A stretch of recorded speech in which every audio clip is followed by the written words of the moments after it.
up. I should have looked at this first. What is up, everyone? Mark here again with another edition of Pandemic Pantry Extra.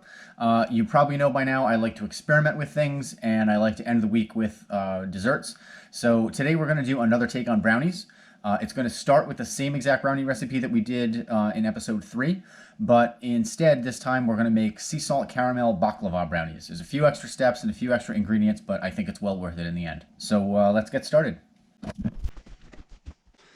Okay, so like I said, this starts out just like the other brownie recipe. We've got a batch of that brownie mix. Again, the recipe, if you want to check it out, click the card in the corner. We did that in episode 3. Exactly the same, and also the pan prepared the same way, except this one is not only buttered underneath the parchment, it's buttered on top of it as well. So then the other ingredient that we have that's an addition here is 2 sheets of puff pastry dough. You can get it in the freezer section at almost any grocery store. It's not the kind of thing that seems to be bought out right now, so it's out there. Just want to go get it. So we've got 2 sheets cut up like this. So we want short strips for the sides, large pieces for the bottoms, and these small squares are going to get placed along the top. All right, so first thing we're going to do is place 1 square in the bottom.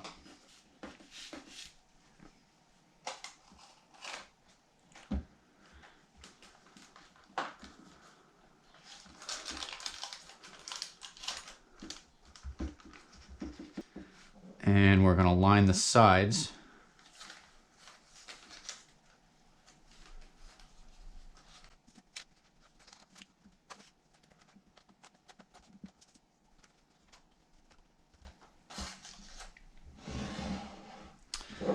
Okay, and now we are ready to make up our caramel. So what we're going to do is make some quick caramel on the stove. Super simple. We're going to drizzle a little bit of it in here. We're going to put in about half the batter. Then we're going to put our next square of puff pastry dough, drizzle a little bit more caramel, the rest of the batter, and then we're going to place the little squares in a pattern of 9 along the top. This is going to get cut into 9 pieces instead of 16 as it would have in the previous recipe. We'll bake it about 25 minutes. We're going to let it cool completely, and when we cut these up, it should be pretty interesting. We're also going to drizzle some of that caramel on the top once it comes out of the oven. All right, let's go make our caramel. All right, I've just got a small saucepan here with 1 cup of sugar, 4 tablespoons of butter, half a cup of half and half. You could use heavy cream. You just don't want to use plain milk, I don't think. And I've got about a tablespoon of molasses in here. You could use corn syrup. It's just something to kind of give a little bit of extra sweetness and help keep it from breaking. We're going to heat this over medium-low heat for about 5, 7, 10 minutes. However long it takes. We're going to keep it moving, keep whisking it. It's going to darken. It'll smell like caramel. It'll look like caramel when it's there. We're going to pull it off the heat and set it aside.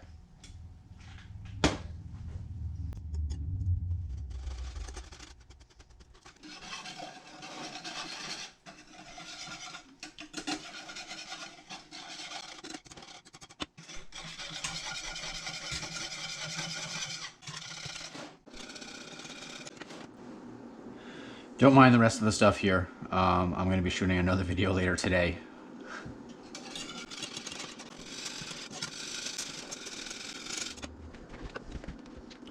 I'm going to add about a teaspoon of vanilla.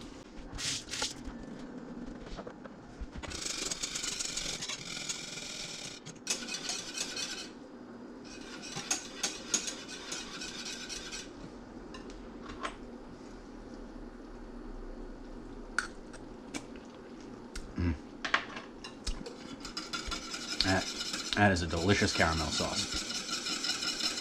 Sweet, rich, buttery.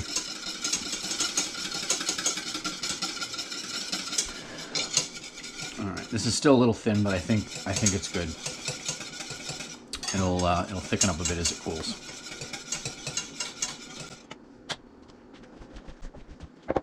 Okay, we're gonna spoon a little bit of our caramel along the bottom.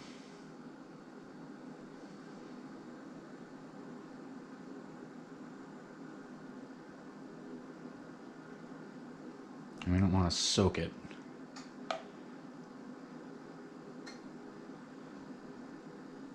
just want to get good coverage there.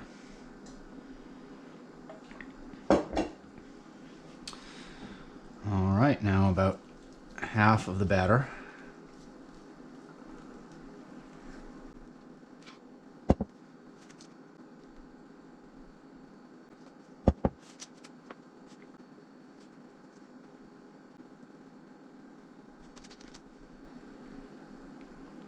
Now I know this is puff pastry dough, this is not phyllo dough, this is not technically baklava, this is reasonable facsimile baklava. And I mean, who really ever heard of baklava brownies anyway? So take this for what it is.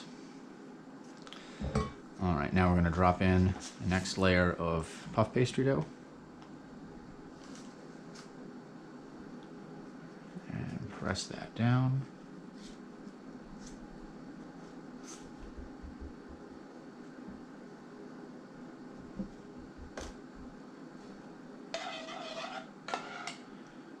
Some more caramel. And there will be leftover caramel sauce here. I mean, you can't make such a tiny amount as I would need for this, so stays well in the fridge for a while. I'm sure we'll find use for it.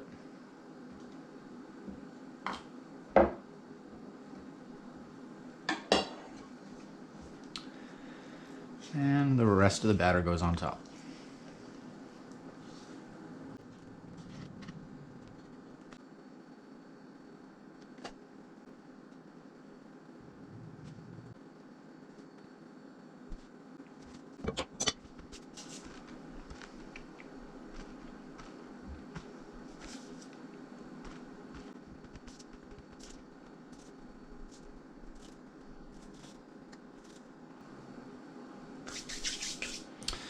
All right, this is gonna go into the oven for about 25 minutes. I'm gonna let it cook through for 25 minutes. These aren't necessarily gonna be as gooey as the last batch of brownies, but that's okay. The caramel will make it plenty gooey. So we'll pull these out of the oven, we'll let them cool a little bit, drizzle some caramel on the top, make sure they're cool completely, and then we will cut into them.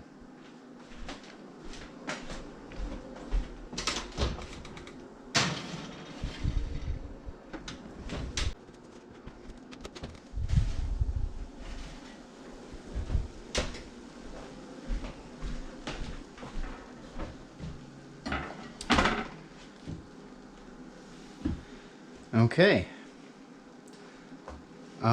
Looks mostly successful, but I suppose we'll find out once it's fully cooled and we cut into them. I did let it go for an extra few minutes, again, because I'm not looking for as much of a fudgy brownie here, so much as I'm looking to create something a little more unique, but that holds together. Of course, you can see too in the 20 minutes or so that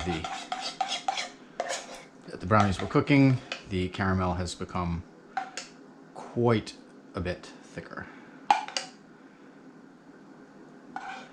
So we're gonna let that continue to sit and give these about 45 minutes to an hour to cool. We'll drizzle them with some of the caramel, we'll cut them up, and we will taste.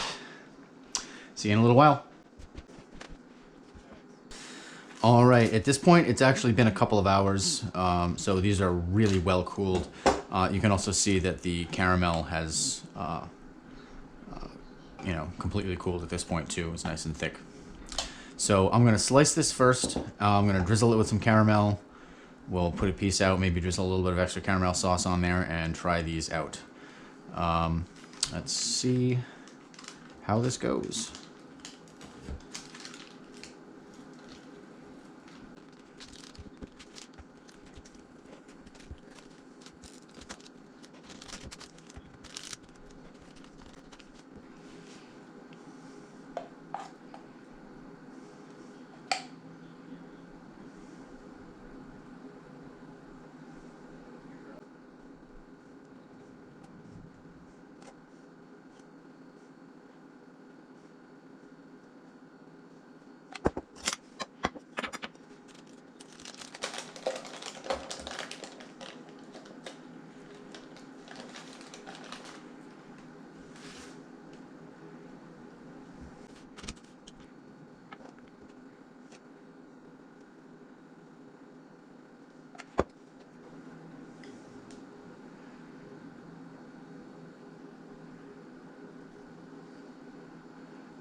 I'm not sure how that comes out on camera, but that looks like something special.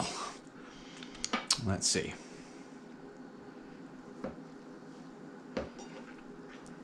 Gooey, for sure.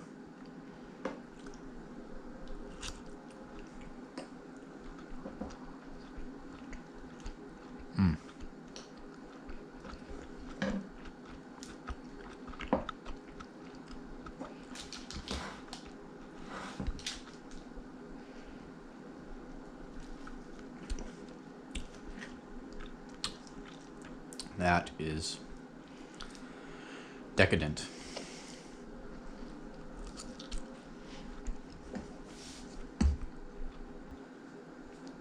That's it for another one, guys. I would say this is a successful experiment. If you want to give the recipe a shot, like I said, try out the brownie recipe. I'll put the modifications and what I did differently down in the description here, and hopefully you'll enjoy it too. We'll see you in the next one.